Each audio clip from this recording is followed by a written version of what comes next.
el gran fumador es el gran perdedor que nos da a ganar a todos, a la industria farmacéutica, al doctor, al hospital, a la funeraria. Todo el mundo gana, Menos él. menos el fumador.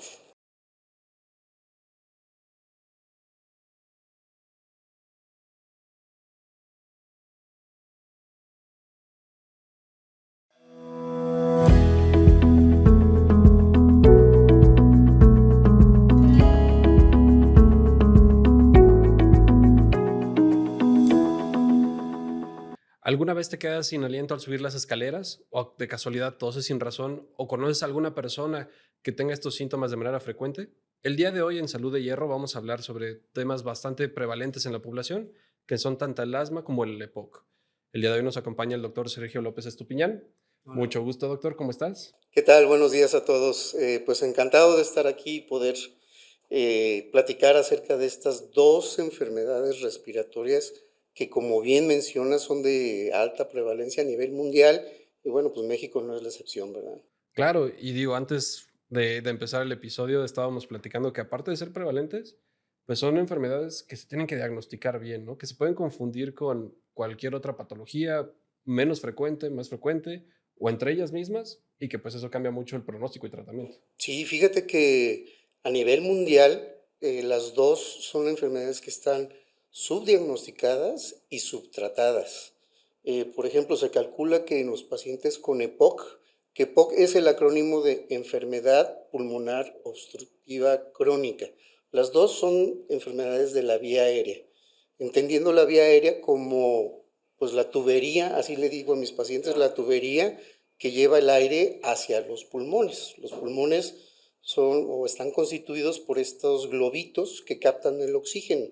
Entonces, los bronquios lo llevan a los globitos y los globitos ya depuran Sí, hacen el intercambio ya. y captan el oxígeno.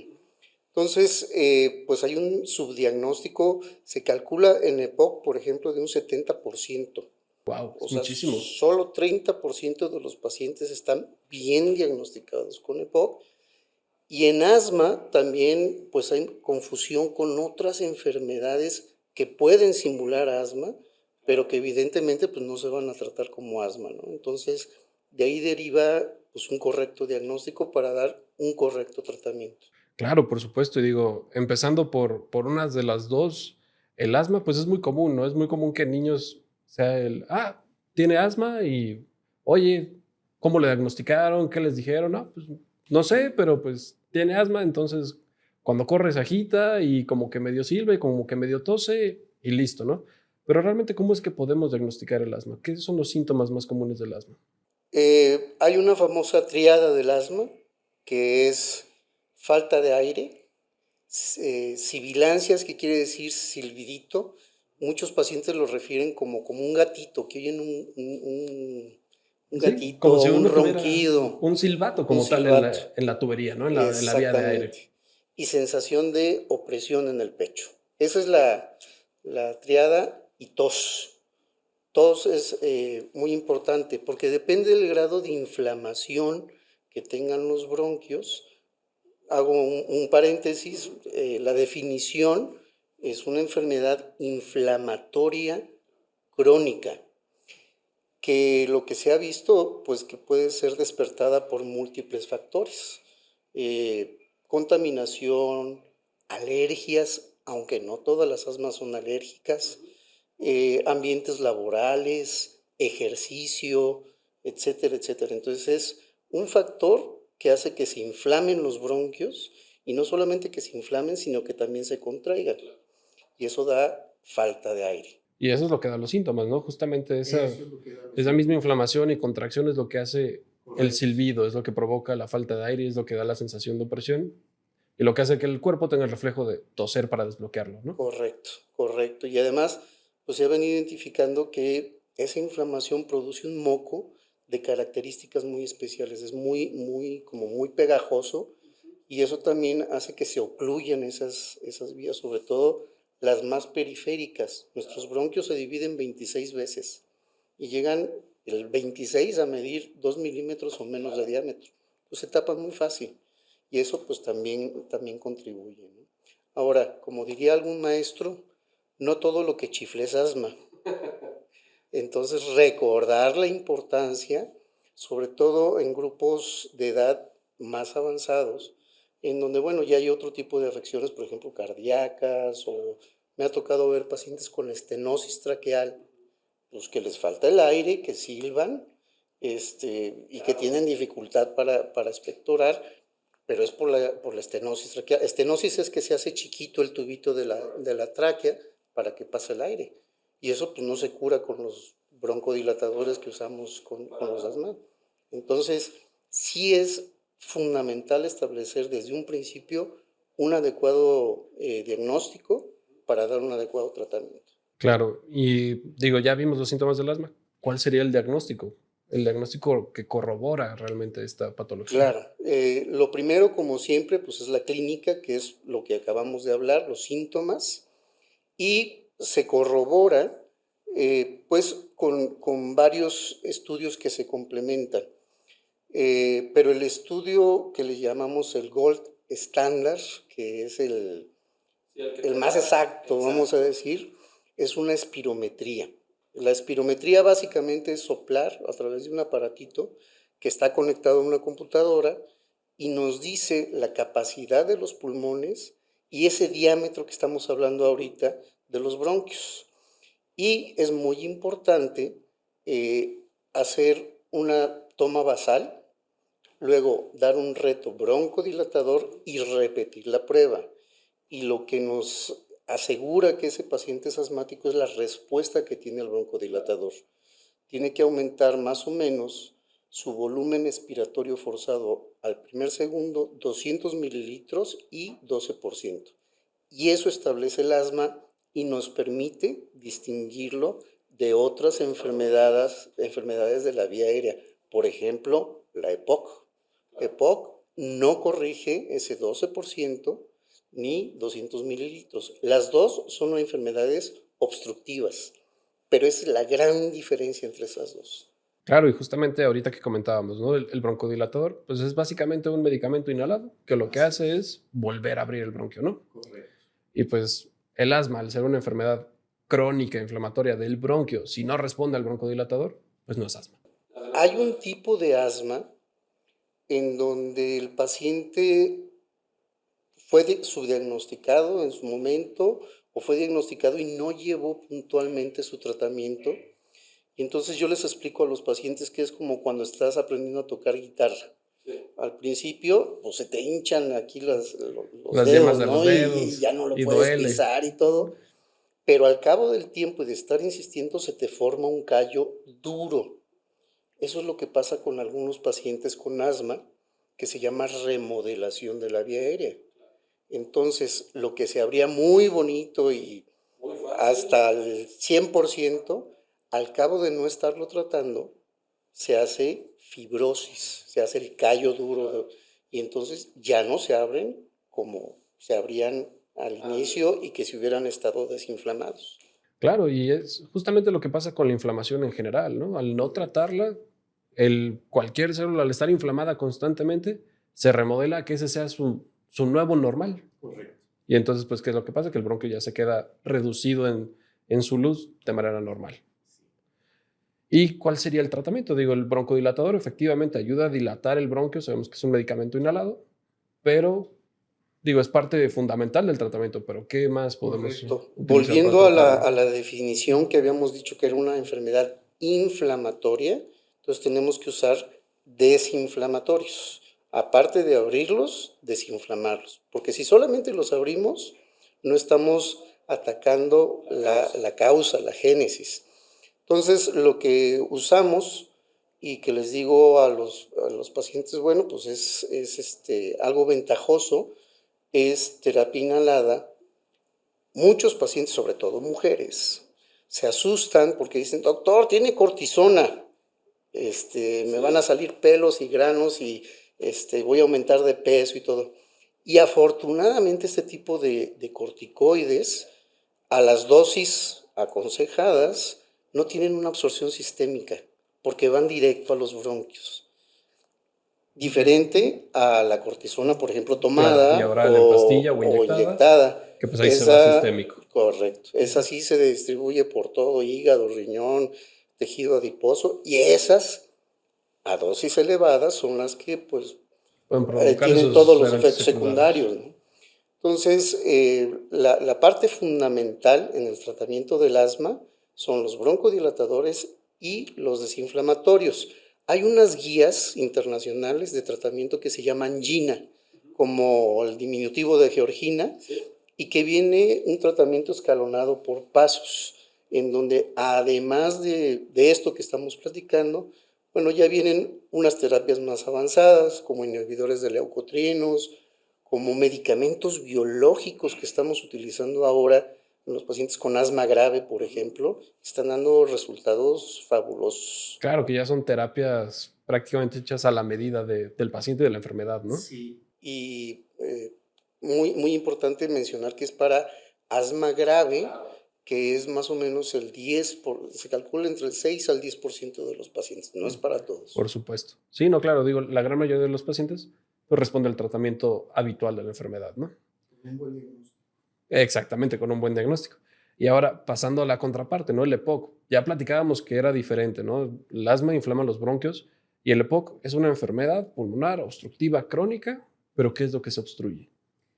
Igual la vía aérea, son los mismos bronquios que estábamos contemplando con el asma, pero ahora la vía aérea, sobre todo la periférica, esos bronquios más chiquititos, como no tienen cartílago, por ejemplo, en nuestra tráquea, si la palpamos así y hacemos esto, pues vamos a sentir cómo se mueve, y esto es cartílago. Este cartílago se comparte más o menos hasta por ahí de la octava generación, y luego ya se empieza a perder, y en esa generación 23, 26 ya no tiene cartílago. Entonces estos bronquios están abiertos gracias a los globitos que tienen al lado que hacen como una tracción radial. La EPOC se divide en dos grupos, uno que se llama enfisema pulmonar, en donde básicamente lo que vemos es que se destruyen estos globitos, y esto está genéticamente determinado. De hecho, si nosotros contemplamos 100 fumadores, solamente de 10 a 15 van a tener enfisema. A los otros les va a dar los otros regalos del cigarro. Enfermedad vascular cerebral, infarto agudo del miocardio, cáncer de estómago, cáncer de vejiga, cáncer de mama, cáncer. Pero solamente 10 a 15 van a ser enfisema. Porque tienen que tener este factor genético. Exacto. Este factor genético que hacen que no sinteticen unas proteínas que protegen a los alvéolos, los saquitos, de destruirse. Entonces les falta esa proteína, y entonces en el contacto con el humo del tabaco, pues se les destruyen 100 veces más que cualquier persona que tienen estas. Tenía un maestro que decía que el cigarro no era malo para los pulmones, que hay malos pulmones para el cigarro, en cuestión de enfisema. El cigarro siempre es malo. Entonces, en eso consiste el enfisema, y por lo tanto al perder la tracción radial, pues se colapsa. Y el paciente atrapa aire, porque pues a la hora de colapsarse, pues sí entra el aire, pero a la hora de querer salir, ya no puede salir y se queda aire atrapado. Y eso da falta de aire, ¿no? Sobre todo al inicio, en el ejercicio o haciendo algún tipo de actividad, cuando se hace esfuerzo, pero esto es una enfermedad progresiva. Claro, que va escalando, ¿no? Tal vez al inicio dices, híjole, antes subía 6 pisos, ahora al cuarto ya me tengo que detener. Y en 2 años dices, híjole, ya pararme de la cama me cuesta, ¿no? Sí, y fíjate que se junta el hambre con las ganas de comer, porque es muy raro que veamos a alguien con enfisema pulmonar antes de los 40 años. O sea, en etapas jóvenes de la vida, 25, 30 años, es muy raro. Generalmente se asocia con la deficiencia de una enzima que se llama alfa-1 antitripsina, para la cual hay tratamiento. Pero estoy hablando de 25 años, 20 años, 30 años, ¿no? Generalmente hacemos el diagnóstico de los 50 años en adelante. ¿Por qué?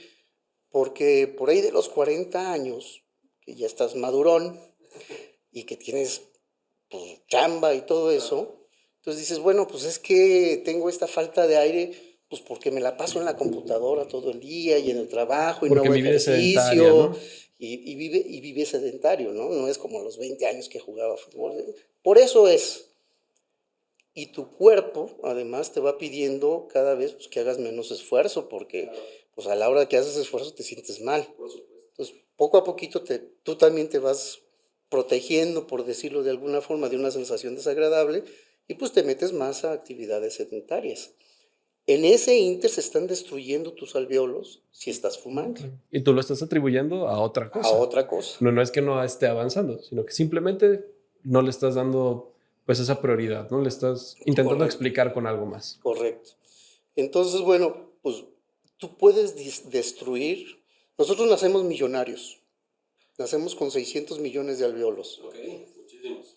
Imagínate tener 600 millones de dólares en el banco. Hombre, Al principio, pues yo creo que te puedes dar el lujo de, no sé, comprarte lo que un quieras. avión y ver, pero cuando te habla tu contador y te dice, oye, ya no tienes 600 millones, ya tienes 300, ¿eh? Ah, caray, bájale. O pues ya Ve vuelve a tu, cuidando lo que a tu hay. vida Claro. porque lo mismo le pasa a los fumadores. En 1972 hubo dos autores gringos, Fletcher y Peto, que hicieron la famosísima carrera de caballos. Y esto no es otra cosa que ver el deterioro de tu función pulmonar. Nosotros empezamos a deteriorar nuestra función pulmonar a partir de los 25 años. Perdemos más o menos 40 mililitros por año de volumen expiratorio forzado.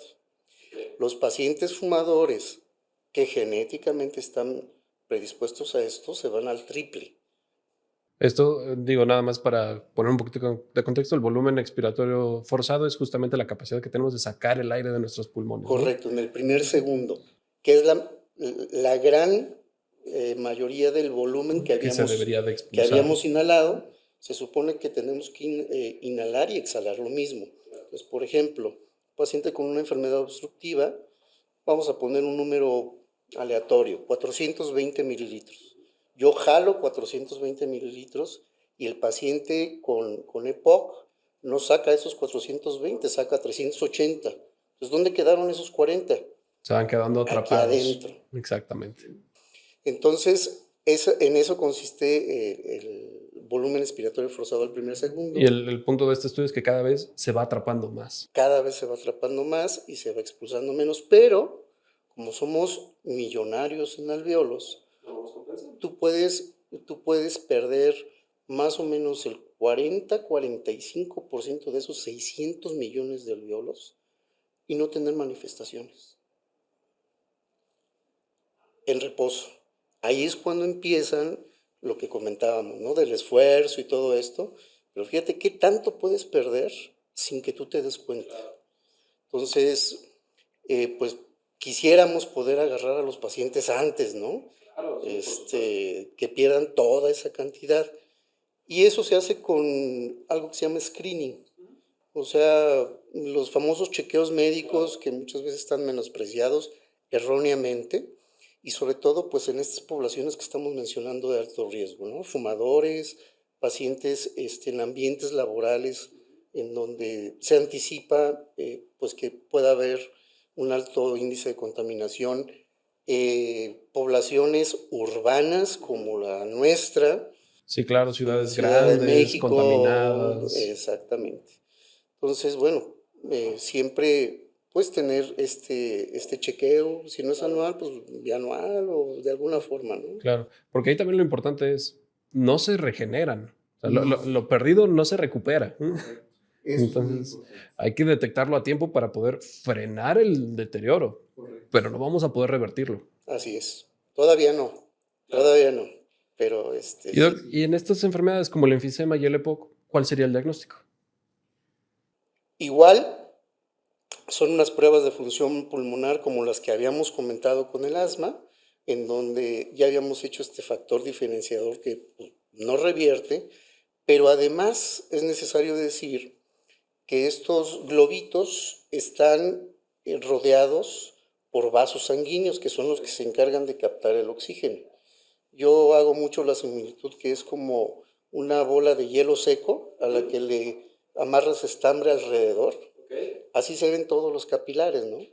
La cuestión es que a la hora de destruirse estos globitos, pues también se destruyen los capilares. Y entonces hay una prueba que se llama de difusión de monóxido de carbono, que nos dice justamente qué tanta destrucción capilar ha habido, que es un factor muy importante pues en el pronóstico, en tratamiento, incluso contemplar pacientes para trasplante. En Estados Unidos, dentro de las primeras 5 causas de trasplante pulmonar está la EPOC. Entonces, es eso. Hay otra prueba que nos dice la interacción cardiopulmonar, que es algo muy importante. Sí, porque normalmente el corazón y los pulmones van junto con pegados, son un sistema simbiótico por completo. Siempre le digo eso a los pacientes. Lo que le pasa a los pulmones repercute en el corazón y viceversa.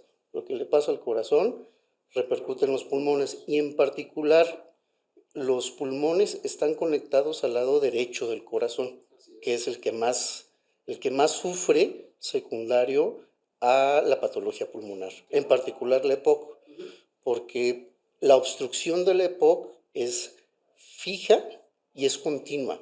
O sea, esto es mañana, tarde y noche, contrario con el asma. El asma, con el tratamiento, pues el paciente se le quita la inflamación, se le quita la obstrucción y pues puede hacer lo que quiera. Michael Phelps, que ganó nada más 12 medallas de oro. Casi ninguna. Sí. Casi ninguna, es asmático. Mark Spitz en el 72, otro nadador, ganó 6 medallas de oro, asmático. El asma no es limitante. Correcto. Tratarlo correctamente y diagnosticar, ¿no? Correcto. Entonces, pues sí, básicamente esa es la diferencia. Y el tratamiento en el paciente con EPOC, pues también va dirigido básicamente a broncodilatar. Y muy importante decir que el paciente con EPOC también es una enfermedad inflamatoria crónica, pero la inflamación es diferente a la del asma. Y esta inflamación, además, no solamente impacta los pulmones, impacta muchos otros órganos y vemos muchas comorbilidades. ¿Qué quiere decir comorbilidad? Que aparte del EPOC, por este estímulo inflamatorio, vemos, por ejemplo, enfermedad cardiovascular. Se calcula que 40% de los pacientes con EPOC tienen enfermedad cardiovascular. Llámale hipertensión, llámale cardiopatía isquémica, que es que se tapan las arterias coronarias y te predisponen a un infarto. Insuficiencia cardíaca. Enfermedad vascular cerebral, bla, bla, bla. Osteoporosis, diabetes, etcétera, etcétera, etcétera. Entonces, es muy importante identificar estas comorbilidades que van asociadas a la EPOC. Por supuesto, y es que hay que tomar en cuenta que todas las células del cuerpo requieren oxígeno. Correcto. Si tenemos menos oxígeno, todas las células del cuerpo van a sufrir la falta del oxígeno. Así es. Sí, es lo que les digo a los pacientes que tienen EPOC. El oxígeno es la gasolina de las células. Entonces, como si yo quisiera correr un carro a 120 kilómetros por hora sin gasolina ni aceite. Sí. Pues va a estar cascabeleando, ¿no? Hasta que truene. Hasta que truene. Correcto. Sí, no, por supuesto. Digo, Doc, ahí retomando un poco y haciendo como una recapitulación de todo lo que hemos platicado, pues es importante mencionarle a todas las personas que nos están escuchando que la tos no es normal, la falta de aire no es normal, un silbido no es normal, y aunque seamos sedentarios, debemos de tener la capacidad de poder hacer nuestras actividades que previamente hacíamos, ¿no? Si vemos un deterioro en estas, pues hay que pedir ayuda. Hay que ver qué es lo que está pasando, cambiar hábitos. Yo también tenía un profesor que me decía, ¿nunca es demasiado tarde para dejar de fumar? Correcto. Perdón que te interrumpa. En esta famosa carrera de caballos se ve cómo el deterioro empieza pues, a los 25 años, como habíamos dicho, es mucho más avanzado en los pacientes y luego lo siguen hasta que llegan a los 40, 50 años y con estos volúmenes que habíamos mencionado, ya muy chiquititos. Aquí se plantea una disyuntiva en el paciente fumador, ¿no? Porque dice, no, doctor, pues si ya estoy así, pues ya para qué dejo de fumar. No, pues demostraron que aun cuando estuvieran muy avanzados, dejaban de fumar y corregían. Y el deterioro era mucho menor. Entonces, nunca es tarde para... Sí. Contrario, creo que el mejor momento de dejar de fumar, mientras más temprano, mejor. Sí, así es. Porque justamente es estos cambios de hábito que ayudan a que no siga avanzando la enfermedad, a frenar la enfermedad, y acompañado de un buen diagnóstico y un buen tratamiento, pues el pronóstico mejora abismalmente, ¿no? Y ahora se presenta un nuevo reto en los jóvenes con el vape. El vape, ya todas las colegios internacionales de respiratorio, el europeo, el norteamericano y el nuestro, coinciden en que sí hay un daño inducido por el vape. Muchas veces queda pues relegado porque dicen, bueno, pues es vaporcito con saborcito y a veces les echan algo más, pero ya hay incluso entidades bien reconocidas asociadas a daño por el vape. Por ejemplo, hay un popcorn lung que le llaman, que sale el nombre de trabajadores de las palomitas estas que vienen en los sobrecitos, y entonces inhalaban eso y desarrollaban EPOC. Y lo mismo les pasa a los fumadores de vape. Además, por ejemplo, estos vape que son reusables, pseudomonas, estafilococo y hongos. Porque se queda húmedo todo el tiempo el vape, entonces Pues hacen fiesta. es un caldo de cultivo. Correcto. Entonces, ese es un gran reto que volvemos a enfrentar. Y curiosamente, me acabo de enterar que muchos de estos vapes están impulsados por la industria tabacalera. Claro. Sí, sí, sí. Negocio completo. Yo le digo a los pacientes, y les caigo gordo a muchos, porque les digo, pues es que el gran fumador es el gran perdedor que nos da a ganar a todos, a la industria farmacéutica, al doctor, al hospital, a la funeraria. Todo el mundo gana, menos él. Menos el fumador. Piénsalo así. Sí, sí, sí. ¿Cuánto gastas al año? Al año. Pues con eso, no sé, pues, podrás hacer muchas otras cosas que no solamente no te perjudican, sino que te benefician. Por supuesto. Y entonces es parte de estos 5 pasos para dejar de fumar, que sabemos que hay. Sí, no, claro, y digo, tomar en cuenta que el fumar es un factor de riesgo para las 3 enfermedades que platicamos, y aunque no sea un factor de riesgo determinante en todas, por ejemplo en el asma, que no es un factor de riesgo determinante, sí es un factor que lo empeora. Sí, sí, sí, definitivamente.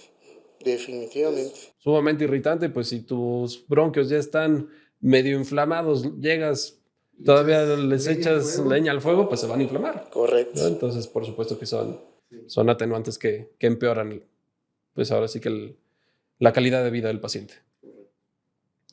Muy bien, doctor, y digo, retomando justamente el tema de la importancia del diagnóstico, pues estábamos platicando que usted tiene una clínica aquí con nosotros justamente de diagnóstico pulmonar y de atención de enfermedades pulmonares de alta especialidad. Correcto, y además orgullosamente fuimos la primera clínica aquí en Guadalajara que abrigó este aspecto, ¿no? Que el paciente no tuviera que estar yendo de un lado para el otro para poder establecer el diagnóstico, y que el objetivo, reitero, sea un buen diagnóstico. Entonces, platicábamos acerca de que todos nuestros estudios son interpretados por un fisiólogo pulmonar, que es neumólogo, y además hizo la alta especialidad en fisiología para interpretar este tipo de estudios, ¿no? Fisiología es, bueno, un neumólogo, fisiólogo es alguien experto en el funcionamiento celular del pulmón. Correcto. Entonces, se sabe todos los caminitos bioquímicos, celulares, etcétera, Correcto. para poder dar el diagnóstico más preciso. Sí.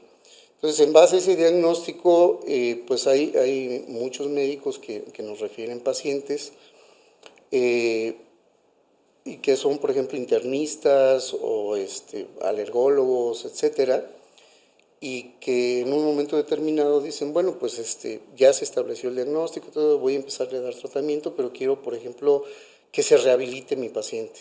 Hoy por hoy, la rehabilitación pulmonar ya tiene un papel muy bien reconocido en todas las guías de tratamiento como parte de la mejoría del paciente, ¿no? Es fundamental.